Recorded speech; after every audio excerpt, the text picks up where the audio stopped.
Well, hi there, I'm Noah Bradley, and this is Handmade House TV. On today's episode, I wanted to share with you a couple of insights that will help you achieve your own handmade house at the lowest possible price.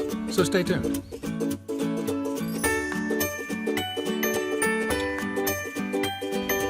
Well, okay, as always, thank you for tuning in here. Thank you for subscribing and coming by Handmade Houses and signing up for our free newsletter.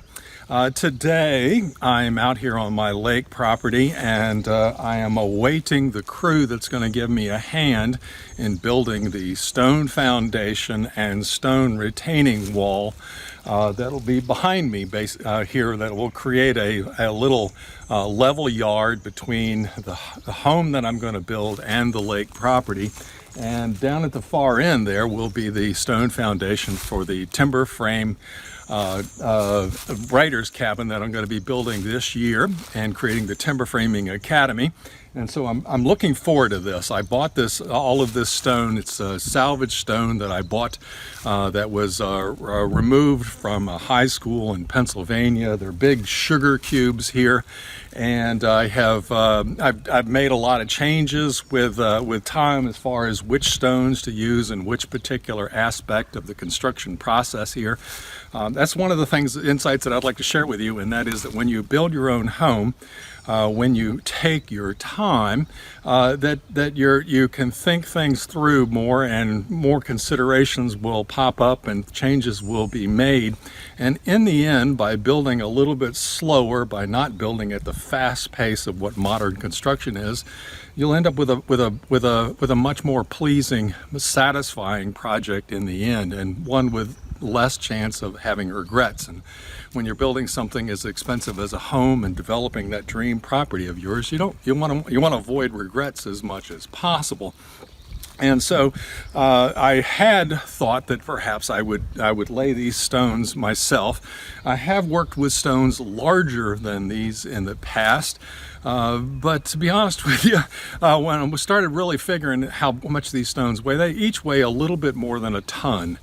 In my youth, I could pick up 100-pound bag of Portland cement without any trouble. Nowadays, 100 pounds gives me a little bit more difficulty, and I'm a little bit more concerned about injuring my back than what I was in my younger days.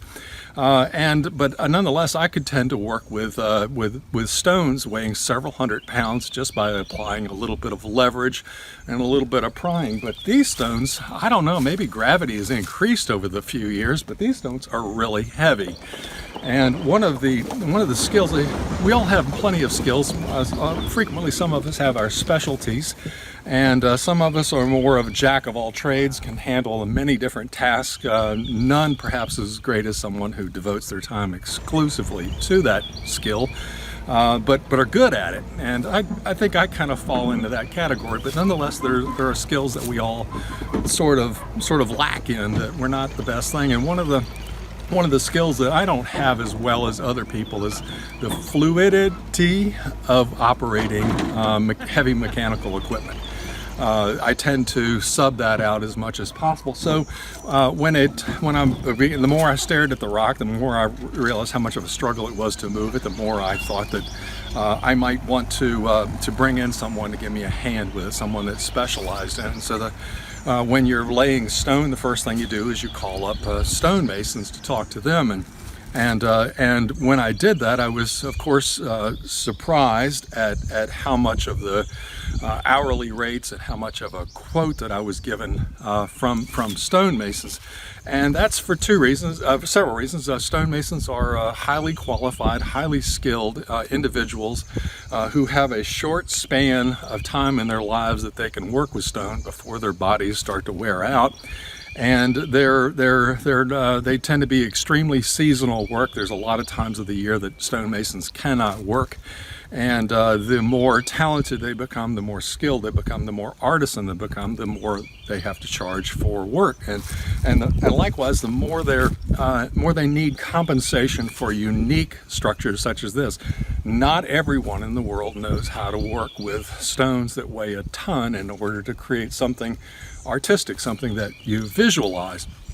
And so I sought out, and I was able to procure a landscaper. And landscapers have the ability to work with dirt, with doing such things as retaining walls, maybe a foundation's a little bit out of their typical line of skills, but nonetheless, that's the other insight that I'd like to share with you, and that is that when you're building your own handmade house, you have two paths you can go down, and that is that one path is that you hope that you can find someone who is artistic in their work and that you can afford to pay for them to come in and practice their craft.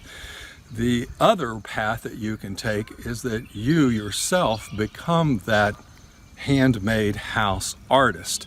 You learn the principles behind what a handmade house is, what true stonework is, what beautiful log work is, timber framing.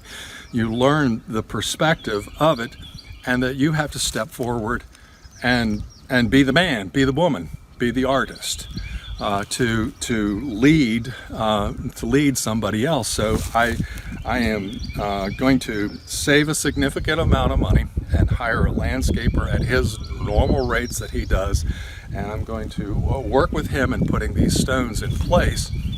But nonetheless, I'm the artist behind it. I cannot hand the keys to the landscaper and expect him to generate what it is that I'm after. So it was up for me to come in and figure out, design exactly what it was that I wanted, and then to lay it all out, to do each step in place, one thing at another, exactly how it should be done. And therefore I work with the landscaper when he comes in, that I will be a partner to him. I will be the decision maker, the guide. Whereas the high bids that I was receiving from stonemasons, they were assuming that they had to come in and take an inventory of all of the stones. And by the way, every stone I have is a different dimension. I'm not certain why the individuals of the past would create something with such huge stones, and each stone would be a little bit different in dimension, but each one of them is. So each one of them, basically what I did is I had my good friend Nick Marmaleo come in, and the two of us went around and we measured every stone that I have here. And so I took an inventory, and then I did a review of them. Some stones have bad faces on them, some have excellent faces on them. So some you would, like on the first course of stone that gets laid, you're only going to see one face of it. You're not going to see all the other sides of it. So the stones with beat up backs or whatever else you use them on the first course of it. And then the top course, it's only going to be 2 courses tall, because the stones are literally 18 inches in height, a lot of them. But on the top course, I will be able to see the top face and the face that faces you. So there'll be 2 sides of it. So I have to seek out stones that will be suitable for that purpose. And so what I did is that after I came up with all of it, then I numbered each of the stones in the order that they would go into place.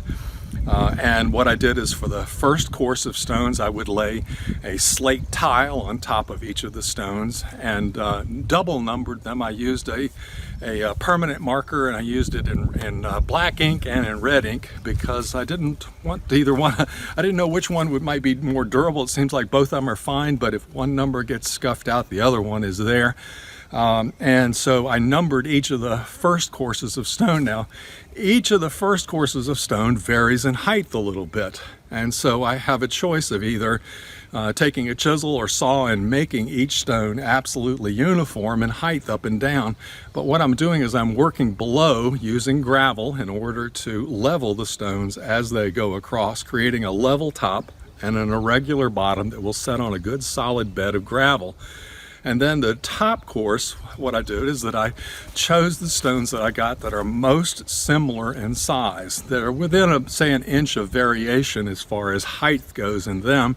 And then I'm doing my best to number them so that from one end of the wall to the other end of the wall, there will be a gradual decline in it and no one will notice it. So I'm doing an absolute minimal shaping on the stone wall in order to cut down on labor cost, in order to speed up the process, and also to give the wall a more natural look. I'm trying not to make it too tight looking. I want it to look like a stone ledge here when I get done. So I guess in order to wrap it up, two things I can say is that, well, I mean, several things.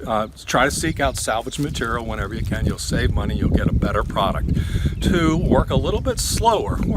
Work at a nice pace. When you own your property, when you're building your own house, you're not into that cycle of the faster, the cheaper it is. So therefore, we want to work fast, we want to get it done. If you work in a methodical, slow process, if you think things out and you take into consideration all of the nuances of every little step of the projects that you build, you'll end up with a much better product. And then three, empower yourself, become an artist, become an expert, learn the trades, learn each of the steps, learn how to be the artist, so that when you can hire people that will save you money, new people that you'll become perhaps friends with as time goes by, and you'll end up with a project that is a product of your creation that fits exactly who you are.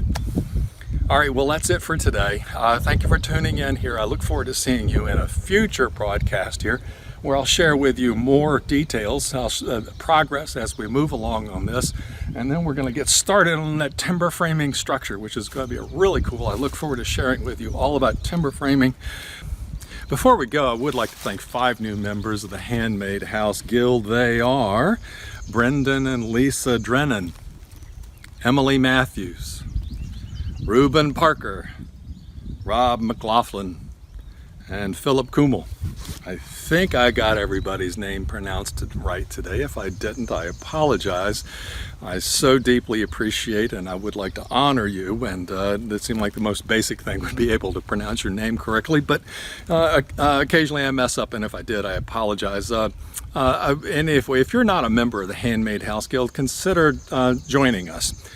Just come on over to handmadehouses.com and look there. And basically what the guild is, it's a package. It's a package where you can get access to all of the academy courses I've created, which includes the Log Cabin Academy, the Stonemason Academy, the Bootstrap Building Academy, which teaches you how to build a house at the lowest possible price, a truly magnificent home at the lowest possible price.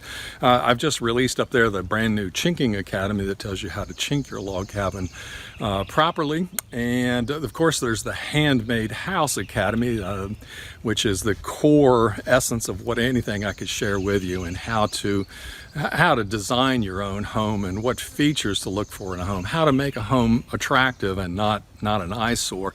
In there I share with you how to draw your own house plans, how I draw house plans for 95% of the homes that I have built, and I even include 3 complete sets of house plans that I've drawn there. So it's a heck of a package, and included in that package is also the Timber Framing Academy, which is the structure I hope to be building up here very soon. As soon as I get this foundation, we're set to go on that. So anyway, I look forward to sharing that and so much more with you. You guys take care. Come see us over at handmadehouses.com. There's nearly 1,000 posts over there with even more information about how you can achieve your own dream handmade house. Until then, you take care. Bye now.